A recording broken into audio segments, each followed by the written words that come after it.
नमस्कार, मैं रचना शर्मा। चढ़ती कला टाइम टीवी देख रहे हैं सभी दर्शकों का स्वागत करती हूं। आप देख रहे हैं हरियाणा के समाचारों की शुरुआत से पहले एक नजर आज की मुख्य सुर्खियों पर।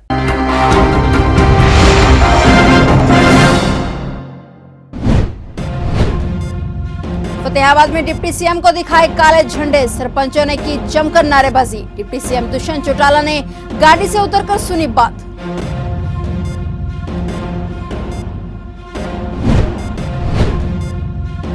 पुलिस ने 16 वारदातों में शामिल 2 आरोपी किए गिरफ्तार। नशे की पूर्ति के लिए मोटरसाइकिल चोरी की वारदातों को देते थे अंजाम।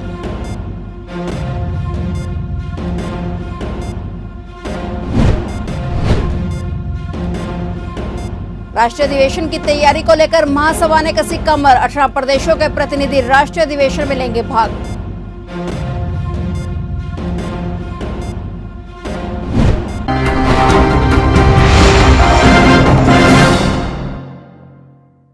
और अब समाचार विस्तार से।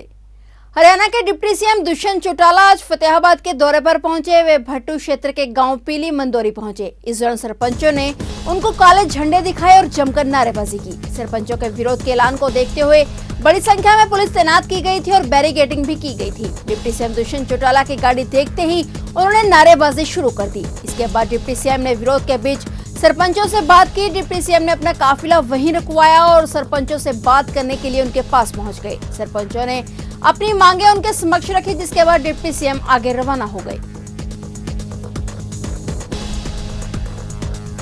Police ACP crime Arvind Kamboj ने डिटेक्टिव स्टाफ पंचकुला में मोटरसाइकिल गैंग का खुलासा किया है। एसीपी क्राइम ने जानकारी देते हुए बताया कि detective staff Panchkula inspector Nirmal Singh और उनकी टीम को मोटरसाइकिल चोरी करने वाले गैंग का खुलासा करने में सफलता हासिल हुई है। इसमें ट्राई सिटी में मोटरसाइकिल चोरी की करीब 16 वारदातों में शामिल 2 आरोपियों को गिरफ्तार किया गया है, जिनकी पहचान प्रिंस कुमार चंडीगढ़ इनक्लेव पीर मुछला जीरकपुर पंजाब और जगजीत सिंह की मोहाली के फेज 11 के रूप में हुई। दोनों आरोपी अलग अलग पार्किंग और अन्य सार्वजनिक स्थानों में खड़ी मोटरसाइकिल और एक्टिवा चोरी की वारदातों को अंजाम देते थे। इन आरोपियों से 7 चोरी की मोटरसाइकिल भी बरामद कर ली गई हैं।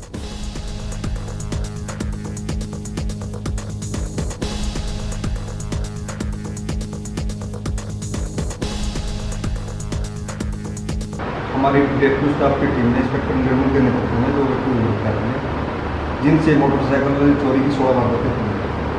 11 वारदात पंचकुला की है, 5 वारदात मोहाली। तो कहाँ से जो मोटरसाइकिल ये अलग अलग एरिया से है। ये सेक्टर 2 की है, कुछ 4 की है, अलग अलग। तो कब से सर ये काम कर रहे थे और कितनी मोटरसाइकिल पंचकुला की हैं और कितनी अलग स्थानों की है? ये मार्च से चोरी कर रहे थे यहाँ पर, और ये 11 पंचकुला की हैं और 5 मोहाली। तो ये सिर्फ मोटरसाइकिल टारगेट करते थे या कुछ और भी वाहन? अभी तक तो मोटरसाइकिल चोरी की वारदात का खुलासा हुआ है, बाकी अभी चल रही है। क्या नाम क्या दिए? प्रिंस है और जगजीत। तो ये कहाँ के रहने वाले हैं? ये जीरकपुर के रहने वाले हैं। एक मोहाली का है, एक जीरकपुर। सर और भी किसी वाहन में शामिल है? अभी व्हीकल थेफ्ट का ही मामले के सामने आए हैं। पुराने व्हीकल थेफ्ट की अभी तक तो दूसरी बड़ी स्कीम है। कितने रिकवर किए हैं और कितने रिकवर करने बाकी हैं इसके मामले में शामिल है? हमारे पास 7 मोटरसाइकिल हमने रिकवर की है। हमारी पंचकुला की 11 वारदातों में उन्होंने आइडेंटिफाई किया है, 5 वारदातें मोहाली, तो टोटल 16 वारदातें। हमने 2 मुकदमे में अरेस्ट किए हैं, 5 जो नंबर है उनको आइडेंटिफाई किया। एसपी मोहित हांडा के निर्देशानुसार एंटी नारकोटिक सेल की टीम ने एक युवक को नशीले पदार्थों के साथ गिरफ्तार किया है। इसके खिलाफ केस दर्ज कर कोर्ट में पेश किया गया, जहां से उसे न्यायिक हिरासत में भेज दिया गया। पुलिस की टीम ने गुप्त सूचना के आधार पर आरोपी को गिरफ्तार किया है। पकड़े गए युवक की तलाशी दौरान उसके पास से 8 ग्राम 45 मिलीग्राम हेरोइन बरामद हुई है। फिलहाल पुलिस मामले की जाँच में जुटी हुई है।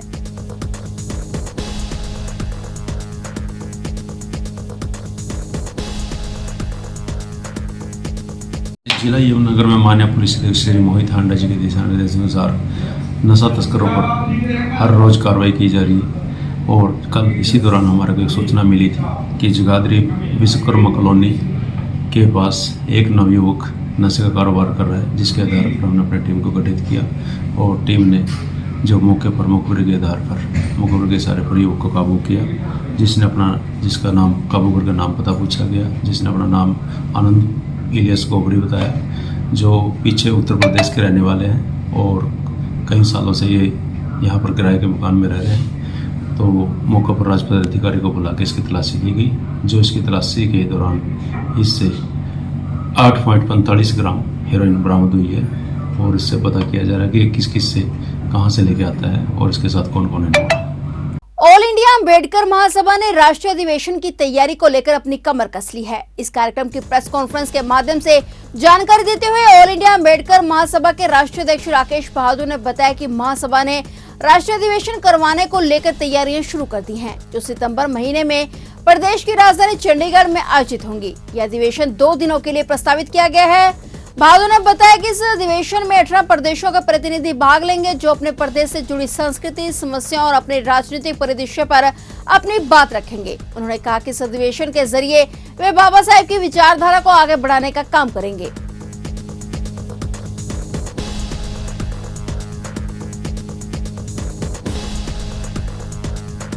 चंडीगढ़ के अंदर 2 दिवसीय राष्ट्रीय अधिवेशन बुला रहे हैं, जिसमें 18 प्रदेशों के जो दलित और आदिवासी लोग हैं, पिछड़ा वर्ग के जो लोग हैं, जो जमीन पर काम करते हैं, वो लोग उसमें शिरकत करेंगे और एक निर्णय लेंगे कि जो जिस तरह से इस मौजूदा सरकार के अंदर आदिवासियों के, दलितों के, पिछड़ों के जो अधिकारों को हनन हो रहा है, उसके बारे में बैठ करके हम विस्तृत चर्चा करने वाले हैं। जी, क्या कुछ वो एजेंडे सेट किए गए हैं इसके अलावा? उसमें एजेंडे बहुत सारे हैं, अलग अलग राज्यों के अलग अलग एजेंडे हैं, लेकिन खासकर जो एक नया मुद्दा इस देश के अंदर करके उभर करके आया है कि इस देश के अंदर जो लोग आरक्षण का विरोध करते हैं, आरक्षण का विरोध करने वाले ब्राह्मण, बानिये, वो अनुसूचित जाति का प्रमाण पत्र, झूठा प्रमाण पत्र, फेक सर्टिफिकेट बना करके नौकरियां हासिल कर रहे हैं। बहुत सारे केस पंजाब के अंदर, हरियाणा के अंदर और दिल्ली के अंदर निकल करके आए हैं। ये इस देश के दलितों के लिए बहुत जो सोचने की बात है, तो हम उस पर एक बहुत बड़ा निर्णय लेने वाले हैं। प्रधानमंत्री नरेंद्र मोदी के नेतृत्व वाली केंद्र सरकार के 9 साल का कार्यकाल पूरा होने पर भारतीय जनता पार्टी के कालका विधानसभा क्षेत्र का संयुक्त मोर्चा सम्मेलन गांव खेड़ी के जश्न पैलेस में संपन्न हुआ। इसमें केंद्र सरकार की कल्याणकारी योजना और उपलब्धियों को जन जन तक जानकारी पहुंचाने के लिए बात कही गई। और वहीं कालका विधानसभा की पूर्व विधायक लतिका शर्मा और युवा मोर्चा के जिला उपाध्यक्ष शुभम शर्मा ने कहा कि नरेंद्र मोदी के देश के प्रधानमंत्री बनने के बाद आज पूरे विश्व में भारत की जो छवि बनी है, वे अपने आप में मिसाल है। पूरी दुनिया भारत का लोहा मानती है और पूरे देश में सड़कों का जाल बिछाया गया है। यमुनानगर जिले की रहने वाली पलक ने दूसरे प्रयास में नीट की परीक्षा पास की है। पलक एक गरीब परिवार से आती है और उसकी इस कामयाबी पर घर ही नहीं पूरे गांव में जश्न का माहौल है। यमुनानगर के बिलपुरा गांव की पलक ने नीट परीक्षा में 720 में से 656 अंक लेकर 5406वीं रैंक प्राप्त करके जिले का नाम रोशन किया है। पलक ने अपने दूसरे प्रयास में यह रैंक हासिल की है।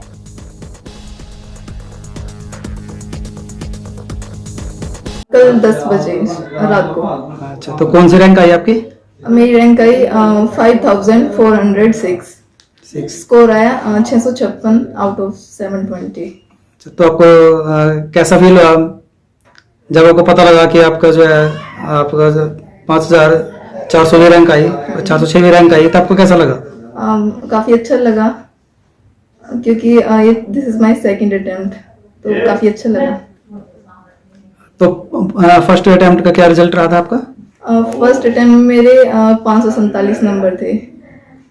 तो बट उस टाइम पे क्या हुआ था जब रिजल्ट आया, क्योंकि गवर्नमेंट सीट नहीं मिलती इसमें, तो पूरे टूट चुके थे। लेकिन उस टाइम पे सपोर्ट किया मेरे पापा ने, मेरे पेरेंट्स ने मेरा फुल सपोर्ट किया कि नहीं, अप डाउन चलते रहते हैं लाइफ में, बट फिर से मैं खड़ी क्योंकि किस्मत से लड़ना है। अंबाला में अब किसानों के बिना वेरिफिकेशन के सूरजमुखी की फसल बेचने में दिक्कतें झेलनी पड़ रही हैं। बिना वेरिफिकेशन किसानों के अनाज मंडी के गेट पास नहीं कट रहे हैं, तो वहीं कई किसानों का डाटा ही पोर्टल पर नहीं चढ़ा है, जिसे लेकर किसानों ने प्रदर्शन करते हुए एडीसी अंबाला को ज्ञापन भी दिया है। किसानों का कहना है कि हाल ही में पिपरी में आंदोलन कर किसानों ने जैसे तैसे हरियाणा सरकार को सूरजमुखी 6,400 रुपए में खरीदने के लिए मनवा लिया। उन्होंने कहा कि जीटी रोड पर चल रहा आंदोलन तो समाप्त हो गया, लेकिन किसानों की समस्याएं अभी बरकरार हैं।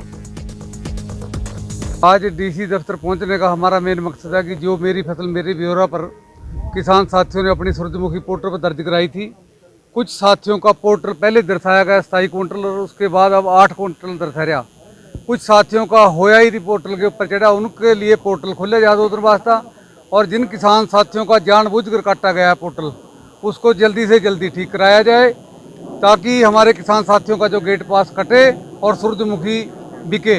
हम सरकार से निवेदन करते हैं कि इस कार्य को 2 दिन के अंदर अंदर ही करे। ऊपर से बरसात हो रही है, किसान साथियों को मंडी के अंदर बहुत दिक्कतों का सामना करना पड़ रहा है। आपसे निवेदन है कि जल्दी से जल्दी पोर्टल को खुलवाया जाए। जिन साथियों का अभी तक पोर्टल पर नहीं चढ़ा सूरजमुखी, उनका पोर्टल पर चढ़ाया जाए। जिनका चढ़ा हुआ था उनकी वेरिफिकेशन करी जाए। जब किसान साथी वहाँ पोर्टल कटवाने गए अपना गेट पास, तो वहाँ कह रहे भी वेरिफिकेशन नहीं अभी हुई। जल्दी से जल्दी वेरिफिकेशन कराई जाए। अगर समस्या हमारे किसानों को आती है तो ऐसा ना हो कि हमारे को फिर दोबारा कदम डीसी दफ्तर के ऊपर धरने का उठाना पड़े। कालका पुलिस ने लगभग 1.5 महीने से घर से लापता एक युवक को उसके परिजनों के हवाले किया। पुलिस से मिली जानकारी के मुताबिक सूरजपुर पिंजौर निवासी 24 साल का तरुण अपनी मां का ध्यान होने के चलते बुरी तरह टूट गया था, जो कि बिना बताए घर से कहीं निकल गया था। तरुण की गुमशुदगी की रिपोर्ट उसकी दादी सरोज ने कालका पुलिस को दी थी और एसएचओ हरिराम के नेतृत्व में एक टीम अंबाला कैंट के लिए रवाना हुई, जहां उन्होंने तरुण को तलाशा और अपने साथ कालका लेकर आ गए और उसे उसकी दादी को सुपुर्द कर दिया। वहीं बुजुर्ग महिला ने एसएचओ कालका सहित पुलिस टीम का आभार व्यक्त किया। हमारे पास एक सरोज नाम की बुजुर्ग महिला शिकायत लेके आई थी कि उसका पोता तरुण, जिसकी उम्र करीब 24 साल के करीब 1 हफ्ता से घर से गुम है और उसके माता एक्सपायर हो गई थी। उस वजह से वो सदमे में था। इस वजह से उन्होंने शिकायत दी थी। हमने उस शिकायत पर तुरंत FIR दर्ज करके और गुमशुदा लड़के की ढूंढने के प्रयास किए। तो हमें कुछ सूचना मिली थी कि वो लड़का सदमे में होने के कारण अंबाला कैंट के आसपास भीख मांगता हुआ फिर रहा है, जिसमें मैं खुद अपनी टीम के साथ अंबाला गया और अंबाला मैंने उस गुमशुदा लड़के के फोटो काफ़ी आदमियों को दिखाए और अपने तौर पर तलाश की। तो मेरी जो मेहनत थी वो कामयाब हो गई और मैंने आज उसको तलाश करके और उसकी दादी के हवाले कर। पंचकुला के सेक्टर 12 विक्रांत होटल के सामने एक व्यक्ति पेड़ काट रहा था। वो पेड़ टूटकर बिजली के खंभे पर गिरा और खंभा टूटकर गाड़ी पर जा गिरा, जिससे गाड़ी का भारी नुकसान हो गया। यह पेड़ काटने वाला व्यक्ति सेक्टर 121 में ट्यूबवेल ऑपरेटर बताया जा रहा है। क्या इस व्यक्ति ने फॉरेस्ट डिपार्टमेंट से पेड़ काटने की कोई परमिशन ली थी, और यह भी एक जांच का विषय है। दूसरा, क्या बिजली विभाग इस व्यक्ति के खिलाफ कार्रवाई करेगा? फिलहाल ये पूरा मामला पुलिस के संज्ञान में है और अब देखते हैं कि पुलिस इस मामले में क्या कार्रवाई करती है।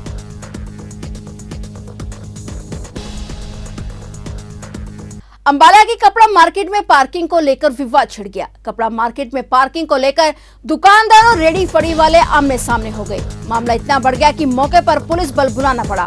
दुकानदारों ने जहां रेडी फड़ी वालों पर उनकी रोजी रोटी छीनने के आरोप लगाए, वहीं रेडी वाले बोले कि प्रशासन ने अगर कोई जगह ना दी तो वे रोड जाम कर धरने पर बैठ जाएंगे। वहीं विरोध स्वरूप कपड़ा व्यापारियों ने मार्केट को बंद कर दिया। फिलहाल प्रशासन के साथ कपड़ा दुकानदारों और रेडी चालकों के बीच मीटिंग जारी है। शांति प्रिय माहौल और एक कंफर्टेबल जोन चाहिए।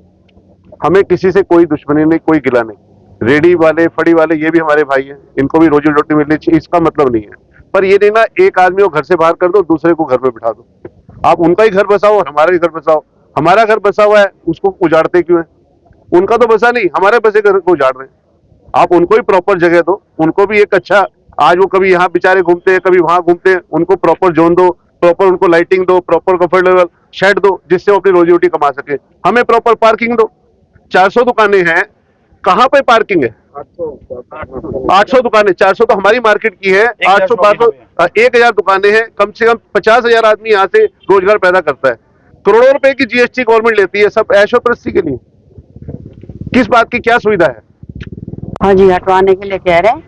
काफी दिन से हमारे को 1.5 महीना हो गया सर, और हम वहाँ पे देखो भूखे प्यासे बैठे हैं। हमारे सिर पे कमाने वाला भी नहीं, चलो वो तो मानते हैं अकेले। बाकी जो है ये छोटे छोटे बच्चे वाले, बच्चों के फीसें नहीं भरे जा रहे और सारे घर में बैठे हुए हैं। उन बच्चे के भविष्य क्यों खराब कर रहे हैं? उनको सोचना चाहिए ना, जब बड़े लोग आप हो तो हमारी मदद आप नहीं करोगे तो कौन करेगा हमारा। निगम से लोन भी ली है और निगम से लोन हमने ले रखा है, पहले 10 लिया फिर 20 लिया, अब हम कैसे उतारेंगे। इन्होंने तो रेडी बड़ी बंद कर दिया, हमारे को ऐसे कुत्ते की तरह दौड़ा रहे हैं, कभी वहाँ कभी वहाँ, जगह जगह हाथ जोड़ के आए, कोई हमारा सुनाई नहीं होता, कोई हमारा हल नहीं निकाल रहे। अब आप बताइए हमारा क्या हल होगा, कोई हल तो हमारा करना पड़ेगा उनको। हम क्या करेंगे, धरना लगाएंगे, सड़क जाम करेंगे, हम सड़क जाम करेंगे, मरना है तो मर जाएंगे, बसें चढ़ जाओ हमारे पर, ट्रक चढ़ जाओ, हमने हटना नहीं है बस, समझे नहीं। वैसे भी हमारे बच्चे भूखे मर रहे हैं। तो ये थे हरियाणा के समाचार, और नए समाचारों के साथ फिर से हाजिर होंगे। तब तक के लिए देखते रहिए चढ़ती कला टाइम टीवी।